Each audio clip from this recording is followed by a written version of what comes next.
Boa noite. Boa noite. Senado aprova Marco Civil da Internet, espécie de constituição da rede mundial de computadores. Polícia prende suspeita de atear fogo em mais de 30 ônibus em Osasco, na Grande São Paulo. Cantareira atinge menor nível da história. Governo promete multa a quem gastar água além da conta. Feriado violento nas rodovias aumenta o número de acidentes e de feridos nas estradas paulistas. Comissão Nacional da Verdade conclui que JK não foi vítima de atentado. Copa 2014. Secretário-geral da FIFA visita o Itaquerão e diz que obras ficarão prontas no último minuto.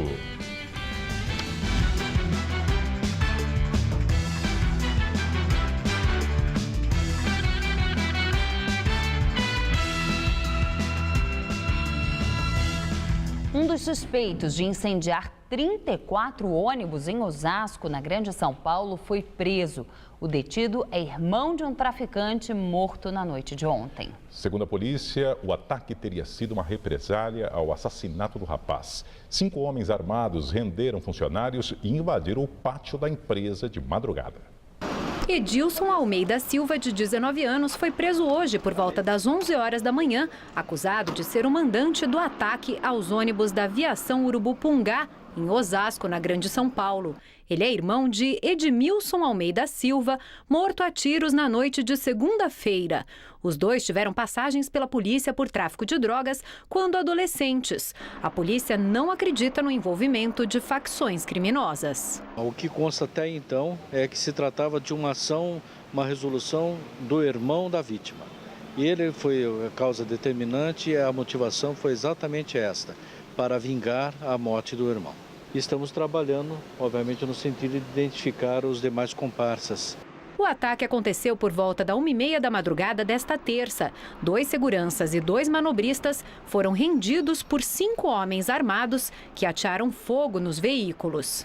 Deverá agora estar tipificado e inserido sobre a questão da ação criminosa, do incêndio doloso e também da lesão corporal de um dos funcionários que ocorreu em razão do incêndio que ocorreram. Trata-se de crime qualificado, um concurso material que poderá incorrer uma penalidade aí de 3 a 10 anos de cadeia. Dos 45 ônibus da empresa que ficam nesta garagem, 23 ficaram completamente destruídos e outros 11 foram atingidos pelas chamas. Por pouco, o incêndio não chegou a uma comunidade que fica ao lado da garagem. Nesta manhã, cerca de 20 mil passageiros tiveram que enfrentar atrasos por conta da falta dos ônibus que atendem 20 linhas municipais. Além do prejuízo para os passageiros, o prejuízo material. A empresa estima que o valor dos ônibus destruídos chegue a aproximadamente 10 milhões de reais. Isso porque muitos deles eram ônibus adaptados para deficientes físicos e que custam cerca de 50 mil reais a mais do que um veículo comum. A aviação informou que coletivos de outras empresas do grupo já estão sendo deslocados para a região. Na noite de domingo, 2 ônibus foram incendiados durante um protesto no Itaim Paulista, na Zona Leste, e outro foi destruído pelo fogo na Zona Norte ontem à noite. Com o ataque desta madrugada, já chega a 115 o número de coletivos incendiados este ano na Grande São Paulo.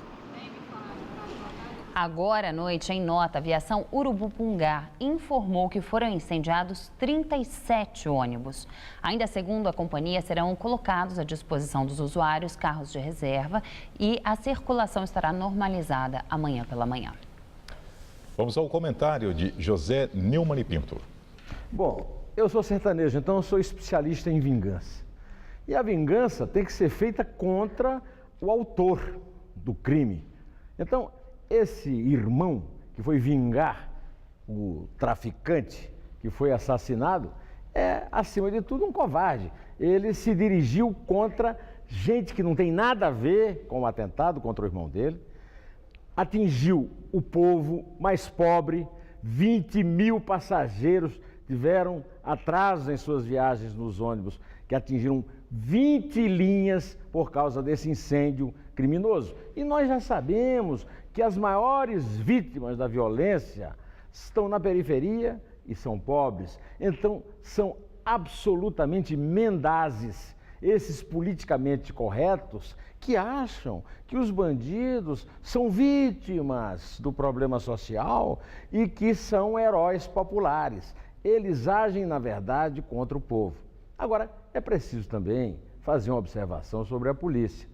Não é fácil combater esses incêndios de ônibus, mas a polícia de São Paulo ainda não tem sequer um plano para combater isso, um plano para acabar com essa pouca vergonha de bandido ficar incendiando ônibus para vingar a morte de outro bandido.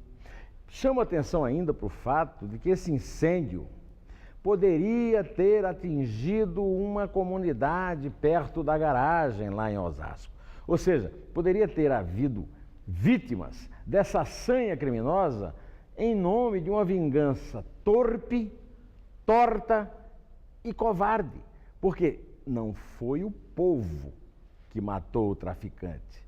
E os bandidos resolveram atingir o povo através dos seus ônibus e com a possibilidade do fogo chegar numa comunidade pobre. Aquele papo politicamente correto de tentar explicar o crime de uma forma sociológica, de tentar perdoar a violência pelo fato de os criminosos serem também vitimados pela violência policial, precisa acabar. E o governo de São Paulo, a Secretaria de Segurança, eles precisam agir para acabar com essa pouca vergonha de ônibus ficar sendo incendiado ou em movimento ou em sua garagem, assim, sem mais nem menos, sem nenhuma explicação racional.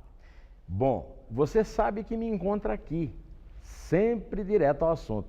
Eu vou voltar. Em pé. Durante protesto no Rio de Janeiro, homem morre baleado. O ato foi feito pelos moradores da favela Pavãozinho. O protesto ocorre em razão da morte de Douglas Rafael da Silva Pereira, o DG, um dos dançarinos do programa Esquenta da TV Globo. No começo da noite, os manifestantes fizeram barricadas com fogo e pelo menos um carro foi incendiado. A Avenida Nossa Senhora de Copacabana precisou ser interditada e o comércio fechou na região. A PM utilizou balas de borracha e bombas de efeito moral e de gás lacrimogênio na tentativa de dispersar os manifestantes, que responderam com pedras e paus. A seguir, história. A Comissão da Verdade afirma que o presidente Juscelino Kubitschek não foi vítima de atentado. E o legado de Gabriel Garcia Marques. Editor mexicano afirma que o autor deixou manuscrito inédito. Na Colômbia, continuam as homenagens ao escritor.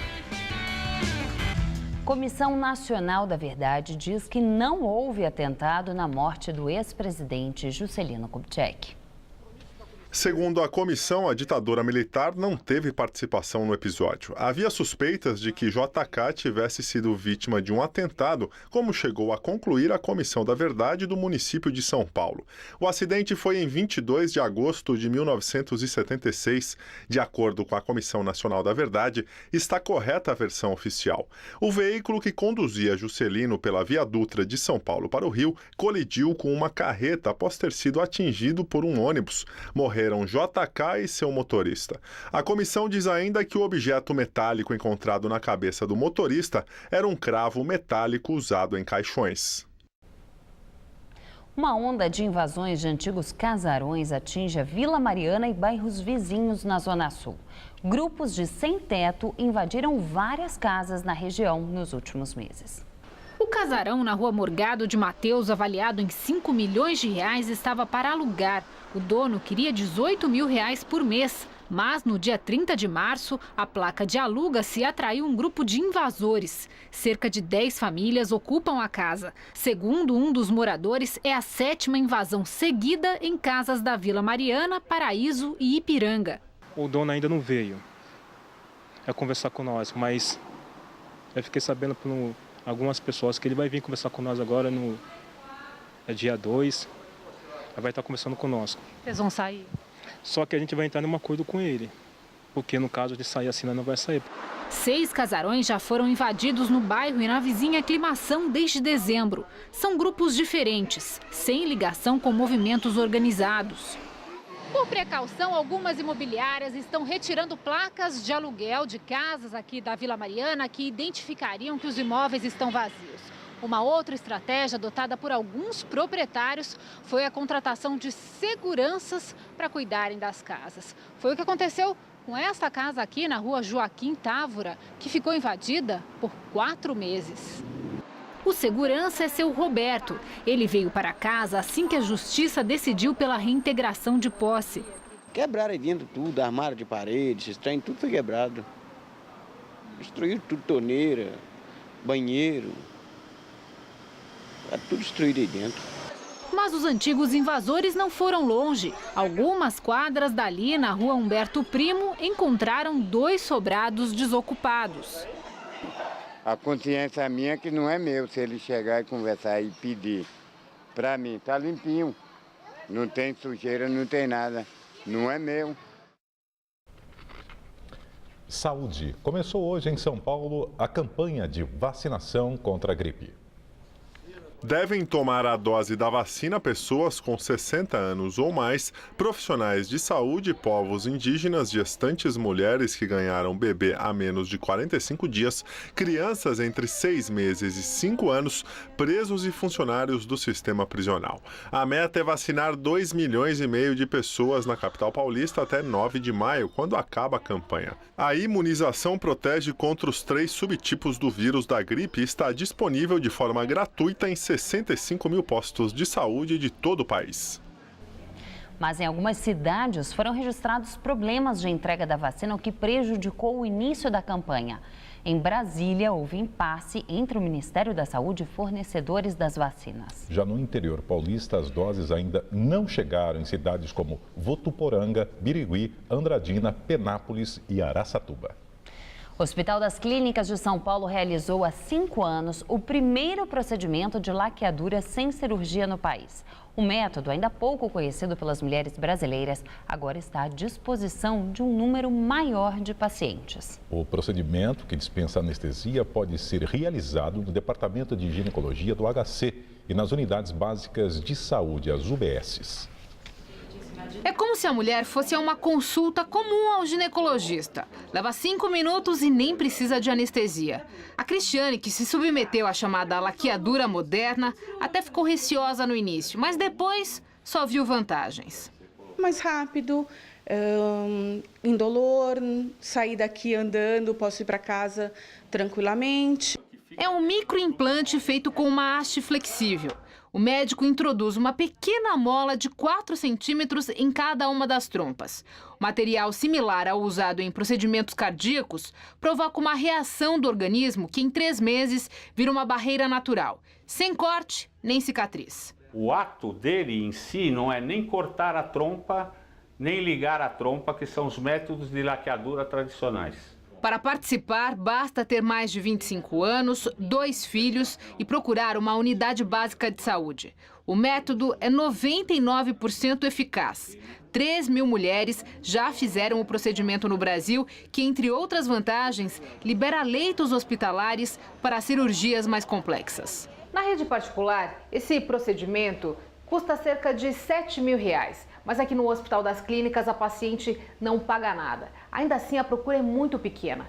Para se ter uma ideia, são realizadas cerca de 15 laqueaduras por semana com esse método indolor, sendo que a capacidade é de 30, o dobro.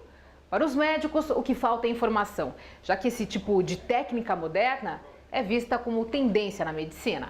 É uma cirurgia rápida, eficaz e que a paciente pode ser feita acordada. O futuro são esses dispositivos que você faça a nível de ambulatório sem anestesia.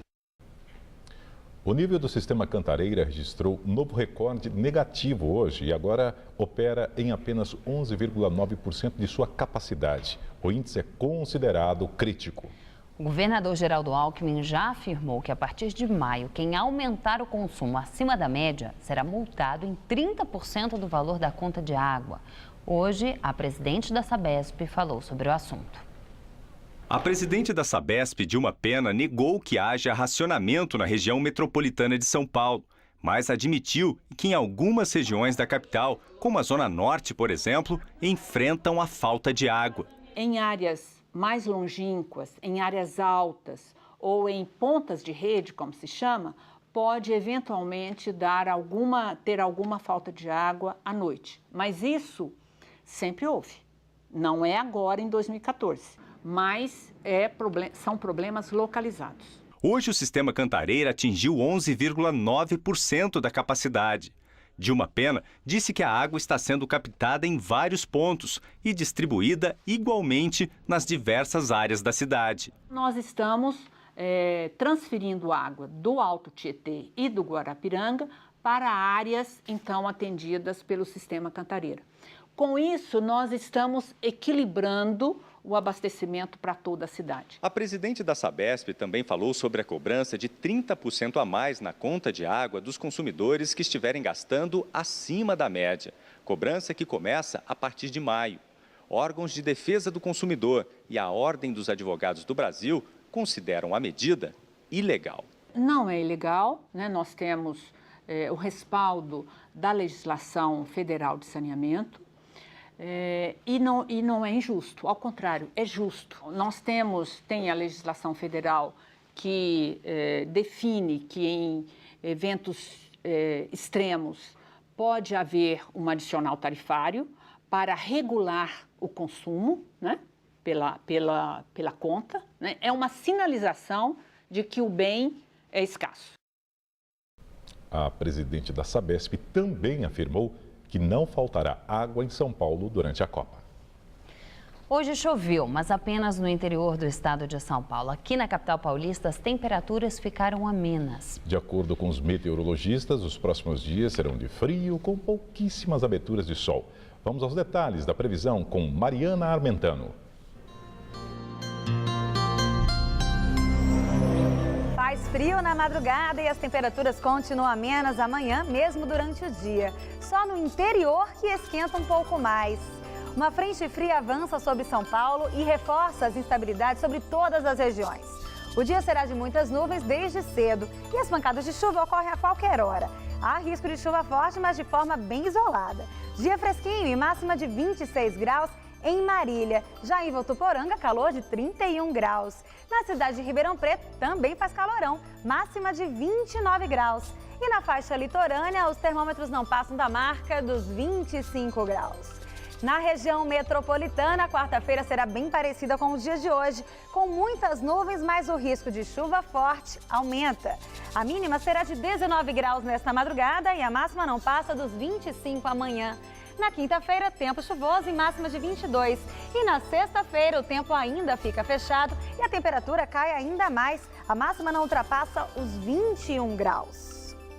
Eu volto amanhã com mais informações sobre o tempo. Levantamento mostra que o Brasil ganhou 3 novos shoppings por mês em 2013.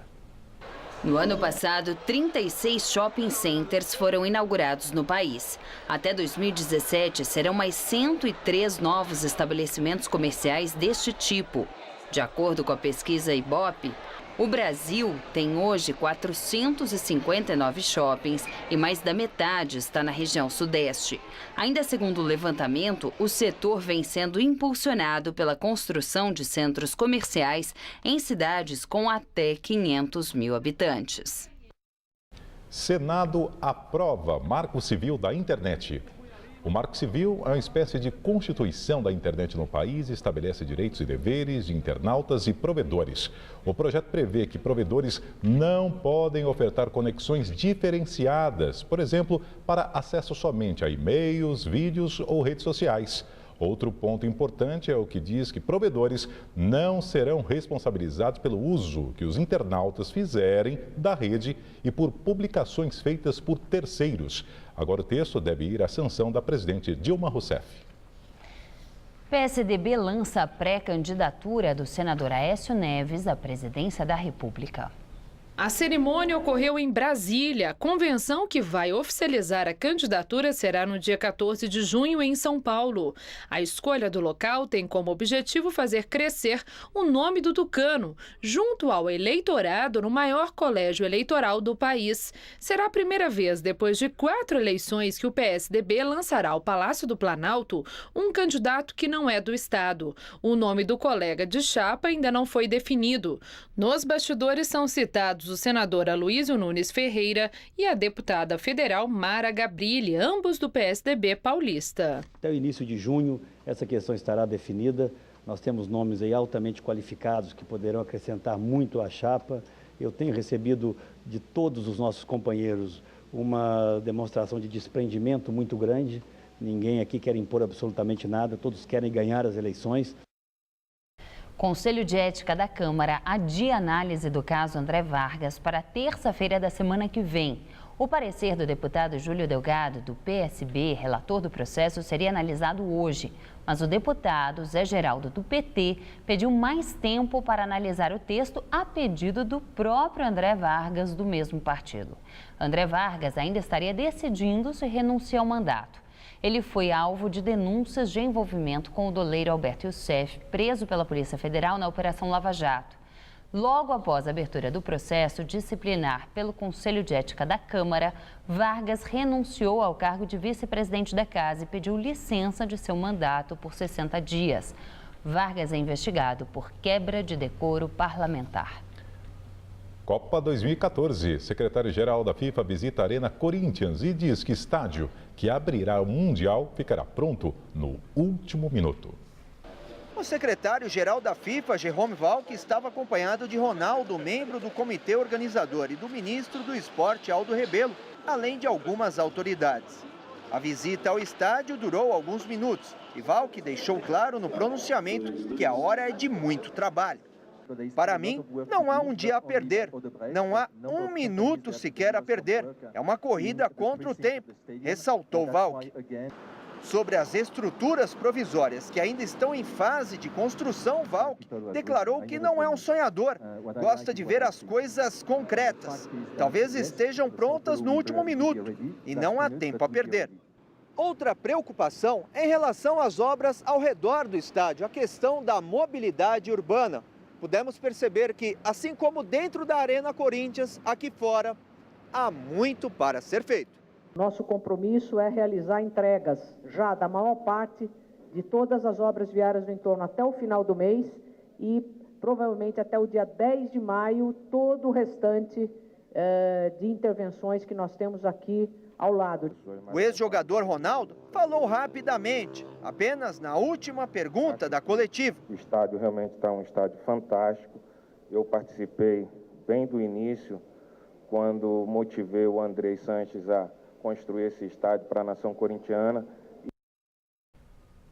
Diretor de uma editora mexicana afirma que Gabriel Garcia Marques deixou um manuscrito inédito. A obra tem como título provisório "En agosto nos vemos".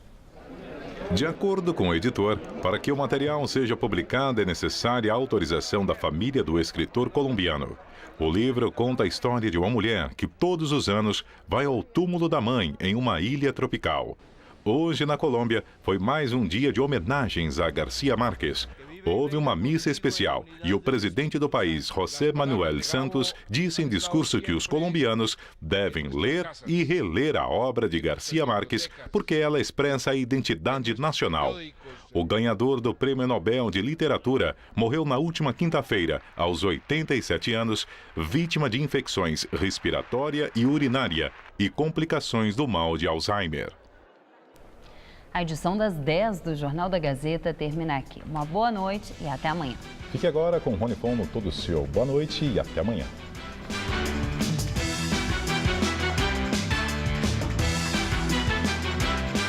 Confira um ritual de relaxamento com Hoje Tem.